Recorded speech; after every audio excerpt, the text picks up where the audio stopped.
저희들 오늘 룻기 4장 13절에서 22절 말씀 갖고 물이 바다 덮음같이 라는 제목으로 함께 말씀 나누도록 하겠습니다. 여러분, 저희들 오늘까지 약 4달여의 시간 동안 함께 룻기를 살펴왔습니다. 그리고 오늘 드디어 보아스와 룻이 결혼을 하고 아이를 낳게 됩니다.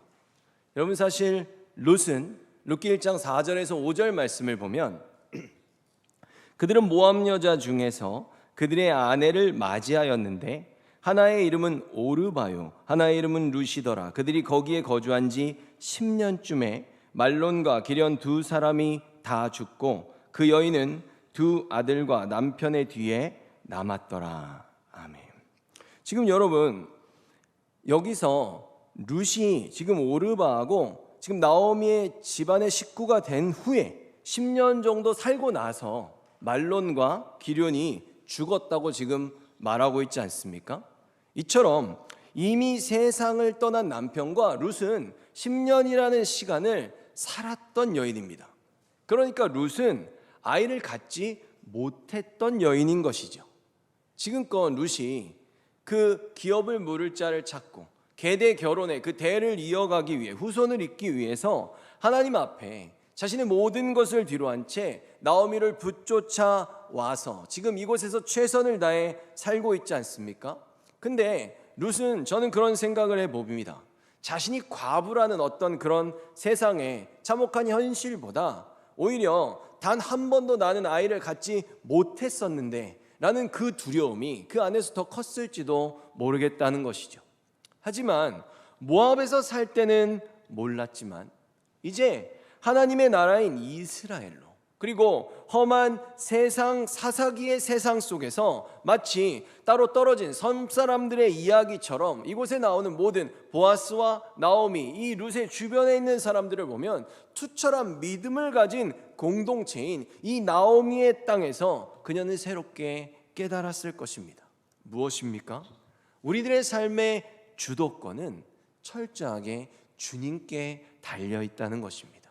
그러니 자녀는 하나님께서 선물로 주시는 것이니까, 내가 이곳에 와서 어머니와 사람들에게 들어보니까 아브라함과 이삭과 야곱에게도 그러신 것처럼 바로 나의 태도 주님은 여실 수 있다라는 그 믿음 말입니다. 여러분, 지난 시간 여인들이 축복하지 않았습니까? 어떻게 축복합니까?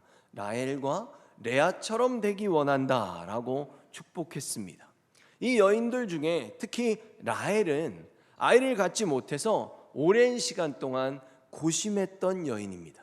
그러니까 이제 이 모압 여인이라는 이방인의 꼬리표를 떼고 어엿한 신부가 된 룻에게 내가 주님께 고백한 것처럼 주의 날개 그늘 밑에 그녀를 품어주실 것을 굳게 믿었을 것입니다.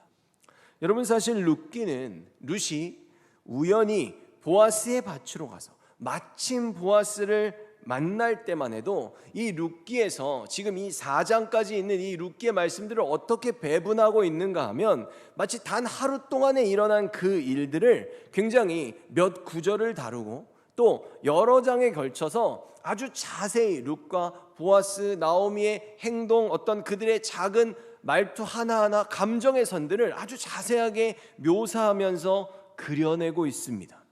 그 가운데 우리들에게 드러나지 않지만 숨겨져 있는 그 하나님의 섭리를 속속들이 저희들에게 전해주고 보여주기 위해서이죠.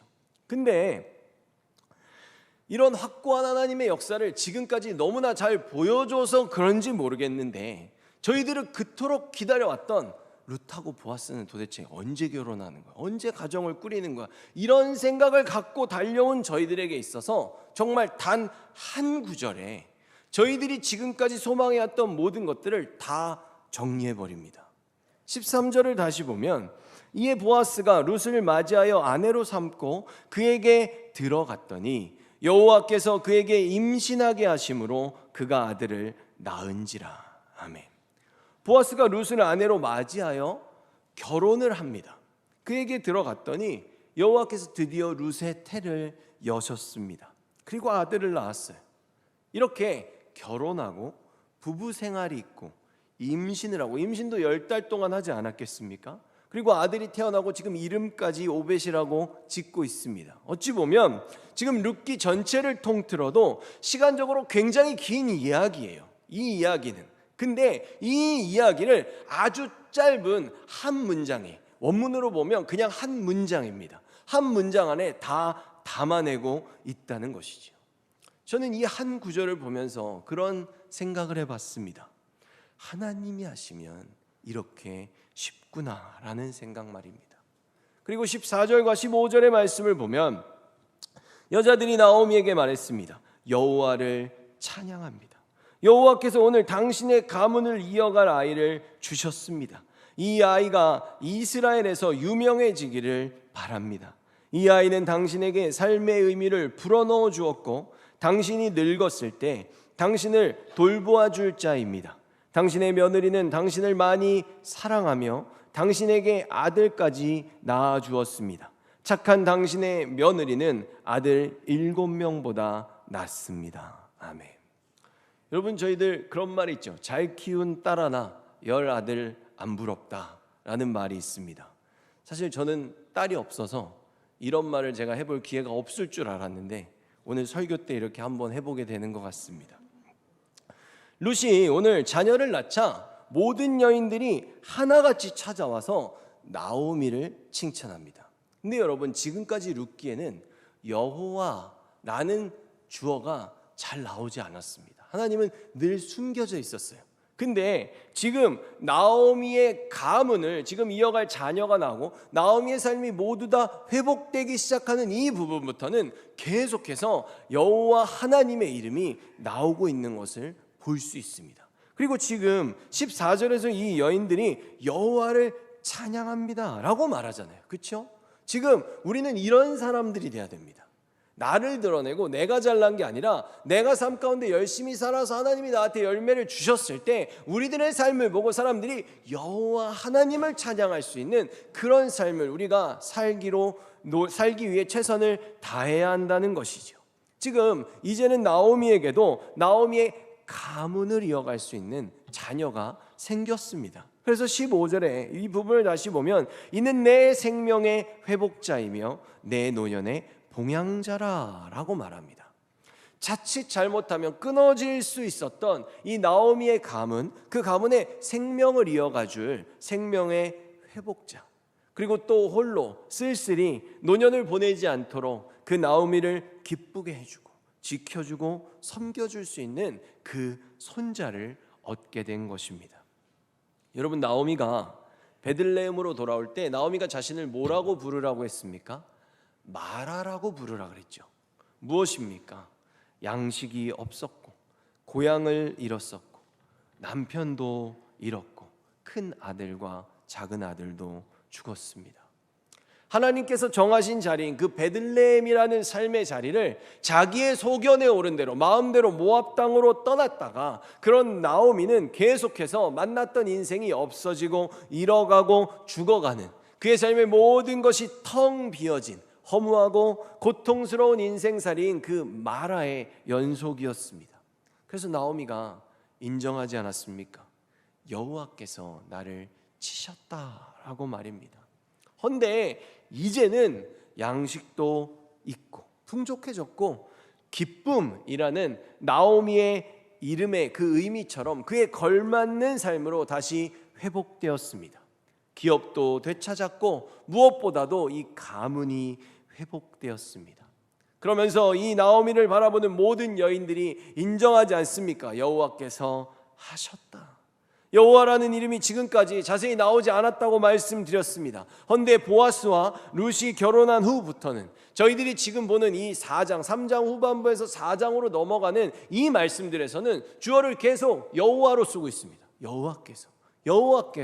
여호와께서라고 말입니다. 무엇입니까? 지금까지 사실 겉으로 드러나지 않았지만 이제 최종적인 결과를 딱 보니까 이제 뚜껑을 딱 열어보니까 사실 전부 다 여호와께서 하셨다는 것을 모든 사람들이 인정하는 것입니다. 여러분, 저희들도 그럴 때가 있습니다.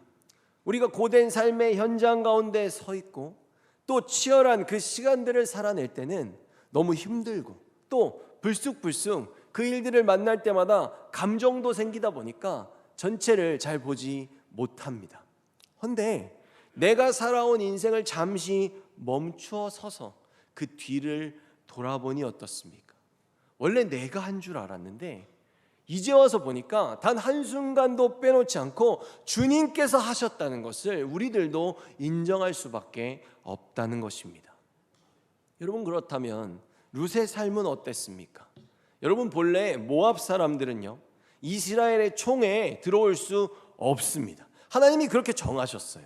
왜냐하면 이스라엘이 출애굽을 해서 가나안 땅으로 갈 때 그 길을, 그 여정을 방해하고 이스라엘을 대적했기 때문입니다. 여러분, 저희들도 그 발람의 사건을 잘 알고 있지 않습니까? 그것 때문에 하나님이 모압 사람들은 여호와의 총에 들어올 수 없다고 정하셨어요.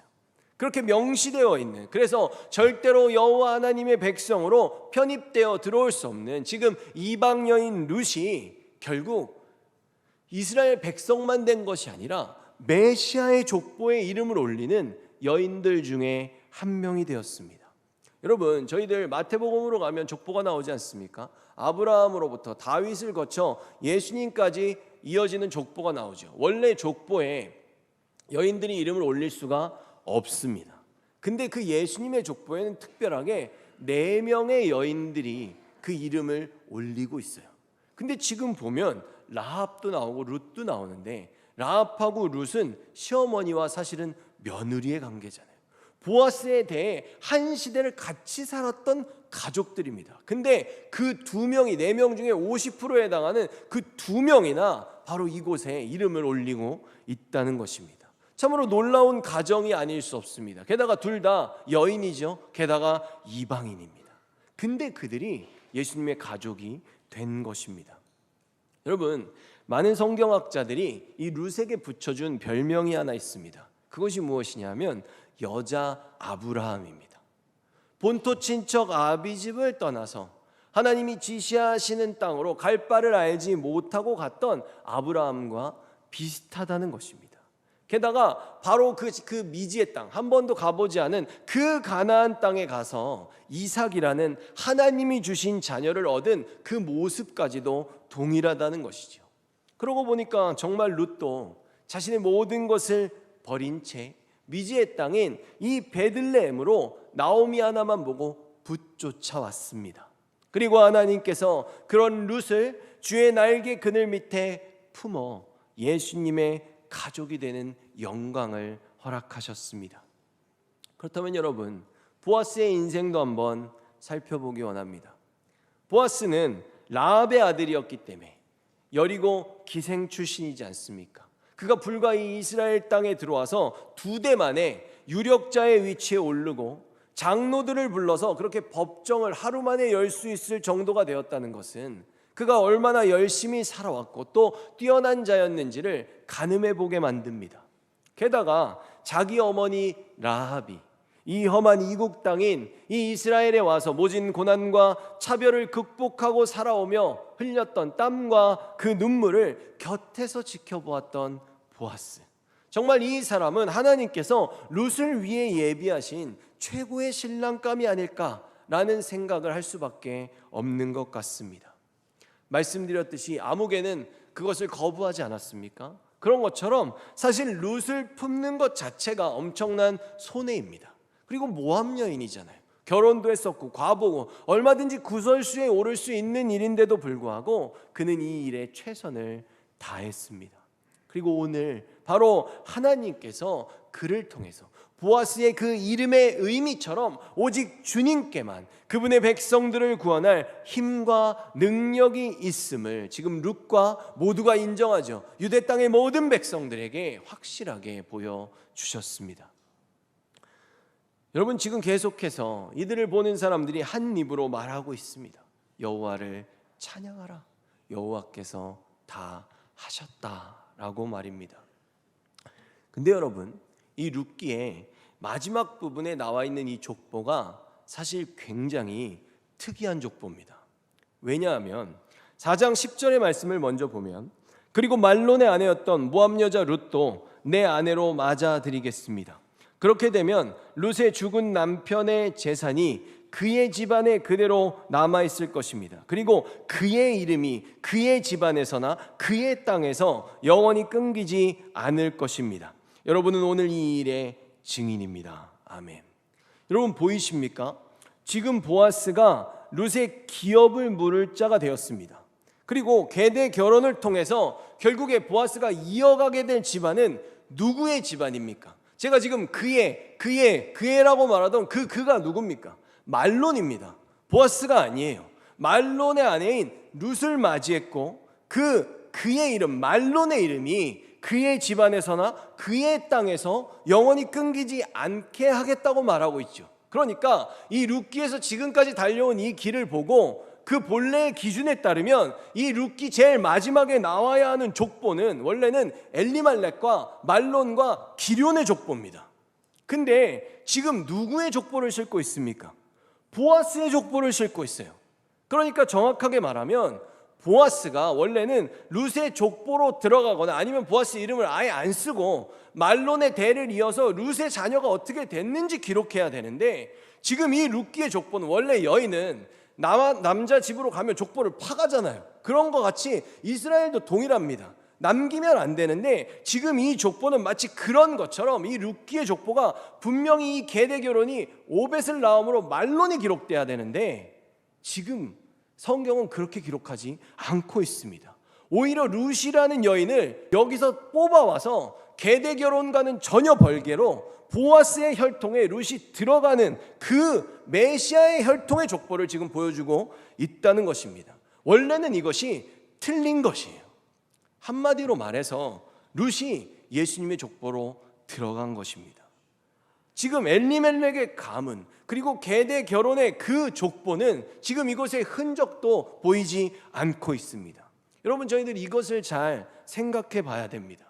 왜 지금 룻기가 이 계대 결혼, 기업을 물을 자에 대해서 계속 얘기해 놓고 이제 와서 왜 마지막 부분에 보아스의 족보에 룻을 집어 넣었느냐, 그것에 대한 깨달음을 우리들에게 준다는 것입니다.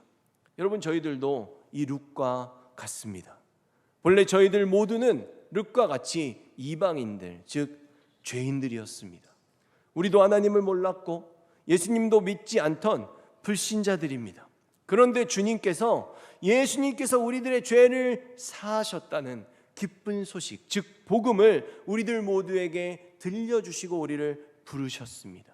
마치 이 모압 땅에서 죄인으로 살아가고 그 아무것도 모를 수밖에 없던 룻을 정말 나오미를 그곳으로 보내서 가족이 되게 하고 여호와 하나님이 어떤 분이신지를 들려줘서 여호와 하나님의 땅으로 룻을 불러 오신 것처럼 말입니다. 그렇게 이웃이고 친구라는 이름을 가진 그 룻을 지금 당당한 예수 그리스도의 가족으로 만들어 주셨습니다. 지금 이 제목도 룻기이지 않습니까? 마치 룻이 이 예수 그리스도의 혈통에 그녀의 이름을 올린 것처럼 말입니다. 그래서 이 룻기에는 겉으로 드러나지 않는 예수 그리스도의 구원을 드러내는 그 이스라엘의 절기들이 이 밑바탕에 계속해서 흘러가고 있었습니다. 유월절과 초실절, 무엇입니까? 보리의 그 추수를 하는 날이죠. 바로 성금요일과 부활절입니다. 이때 룻은 밭에서 보아스를 만났습니다. 마치 우리들이 우리의 죄를 지고 십자가에서 죽어주신 예수 그리스도를 만난 것처럼 말입니다.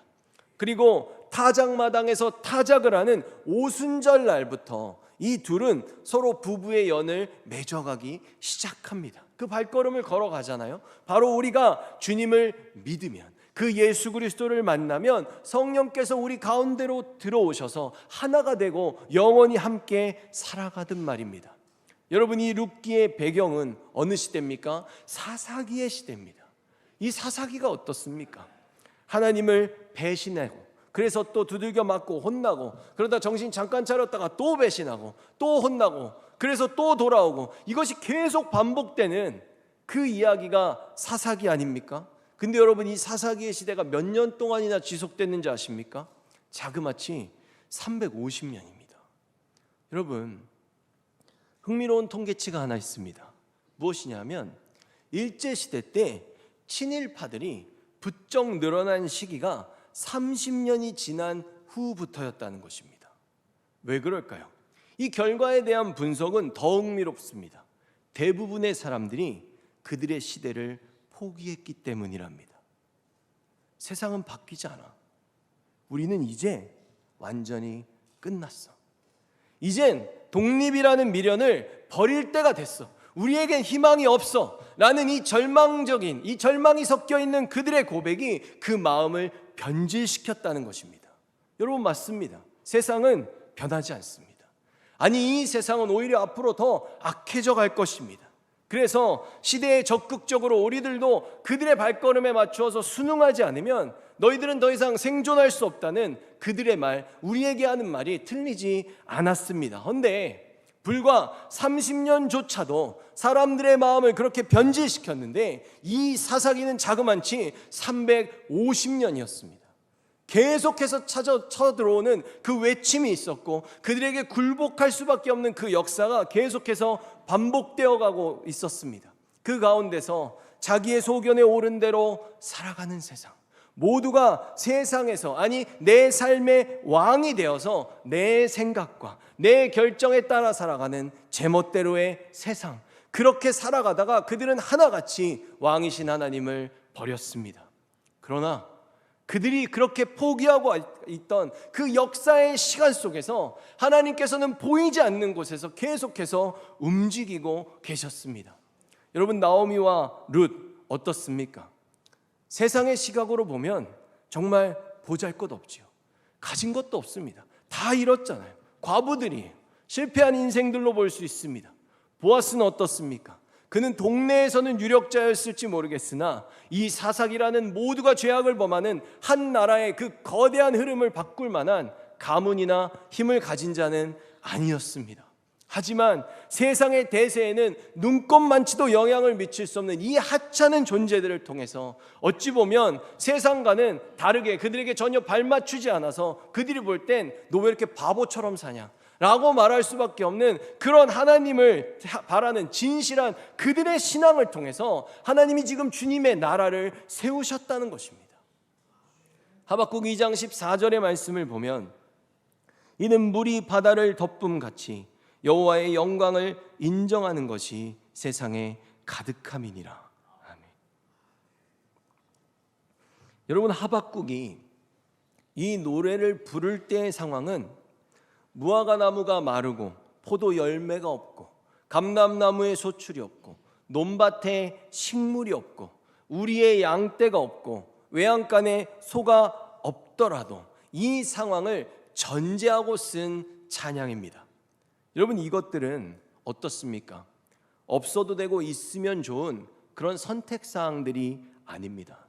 이것들은 삶의 필수적인 요소예요. 없으면 죽을 수밖에 없습니다. 더 이상 생존할 수 없는 필수 조건들입니다. 근데 그런데도 불구하고 하박국은 곧 다가올 그 죽음 앞에서 하나님의 이름을 부르며 찬양했던 것입니다. 여러분, 이 세상에 바다보다 넓은 것은 없습니다. 또 바다보다 더 많은 물을 담고 있는 것도 없죠. 헌데 여호와 하나님께서 하시면 그분이 가져온 그 물을 가지고 이 세상의 온 바다를 다 덮어버리고도 남게 됩니다. 왜 그렇습니까? 그 바다를 하나님이 만드셨기 때문입니다. 그 창조주는 원하면 무엇이든지 할 수 있다는 것이죠. 사사기라는 이 세상의 거대한 바다는 모두가 원하는 대로 흘러갔습니다. 그 대세의 흐름을 그 누구도 바꾸지 못할 거라고 생각했을 것입니다. 그래서 그들은 하나님을 떠났고 이 350년이나 지속됐던 사사기의 시간 속에서 왕이신 하나님을 완전히 잃어버렸습니다. 그러나 하박국이 2장 20절에 뭐라고 고백하는지 아십니까? 오직 여호와는 그 성전에 계시니 온 땅은 그 앞에서 잠잠할지니라 하시니라. 아멘. 여러분, 이것이 무엇입니까? 하나님께서는 단 한순간도 하늘 보좌의 자리를 비우신 적이 없다는 것입니다.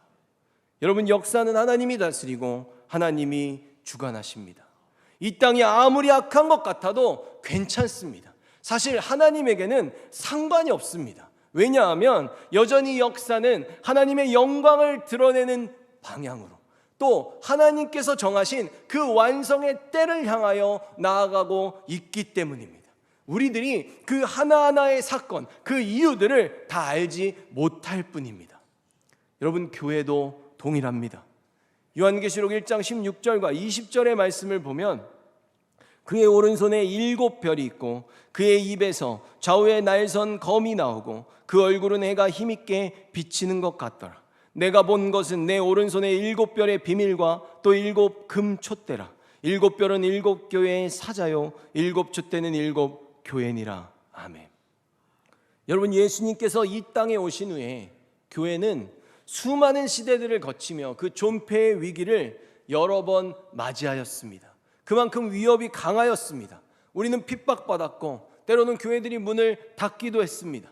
성도들은 순교했고 그 절망적인 상황 속에서 어떤 사람들은 배교자들이 되기도 했습니다. 그러나 가장 심각했던 이 핍박의 상황 속에서 기록된 이 요한계시록을 통해서 주님이 말씀하십니다.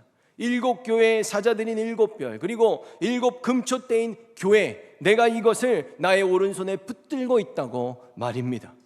모든 세대를 대표하는 완전수인 7교회들, 하나님의 모든 권능과 권세를 상징하는 이 오른손으로 우리들을 붙들고 계시다는 것입니다. 여러분, 우리가 볼 때는 우리 교회가, 또 우리를 포함하는 이 모든 한국 교회가 처한 현실이 어렵고 때론 절망적이고 힘들어 보일 수 있습니다. 그러나 암울한 현실 속에 살던 그 주님의 백성들에게 오늘도 주님께서는 동일하게 말씀하십니다. 내가 이 권능의 오른손에 7촛대인 너희들을 붙잡고 있고 나는 지금도 너희들 사이를 거닐고 있다고 말입니다. 여러분, 우리가 뛰어나서, 우리가 힘을 내서, 우리가 이 시간들을 잘 견뎌내서 이것을 극복해내는 것이 아닙니다. 때로는 생각대로 잘 안 될 수 있죠. 그렇다고 해서 씩씩거리거나 화를 낼 필요도 없습니다. 우리가 해야 할 것은 나에게 세워주신 이 삶의 자리에서 믿음으로, 인내함으로 이 한 걸음 한 걸음을 아무리 힘들더라도 최선을 다해 끝까지 포기하지 않고 걸어가는 것입니다. 우리가 그렇게 걸어가면 이 모든 교회의 역사를 지금 이 순간에도 하나님께서 원하시는 그 마지막 때를 향해서 우리를 데리고 오른손에 붙들고 인도해 가시는 것입니다. 그렇게 세상에 압도적이고 거센 물살, 거센 거대한 파도가 우리들에게 몰려온다 할지라도 우리가 끝까지 성령을 의지하며 주님 주신 말씀대로 그 성령의 인도하심을 따라 걸어간다면 350년이 아니라 3500년의 시간이 지나도 결국에 우리들은 하나님이 정하신 최후의 그날, 새 예루살렘과 새 땅을 갖고 예수님께서 재림하시는 그날을 보게 될 것입니다. 여러분, 룻기는 사실 한 가정의 이야기입니다. 보아스, 나오미, 룻, 그리고 오늘 새롭게 태어난 오벳까지 불과 4명이 이룬 한 가정의 가정사 이야기이지 않습니까? 그러나 주님께서 바로 이 한 가정을, 그리고 바로 우리라는 이 한 사람을 통해서 우리가 믿음의 발걸음을 걸어갈 때 주님은 하늘의 역사를 우리를 통해서도 이어 가신다는 것입니다. 여러분, 이것을 믿으십니까? 그러니 저희들 끝까지 포기하지 말고 오직 주님만 붙들고 꿋꿋이 함께 이 길을, 이 믿음의 길을 인내함으로 걸어가기를 예수 그리스도의 이름으로 축원합니다.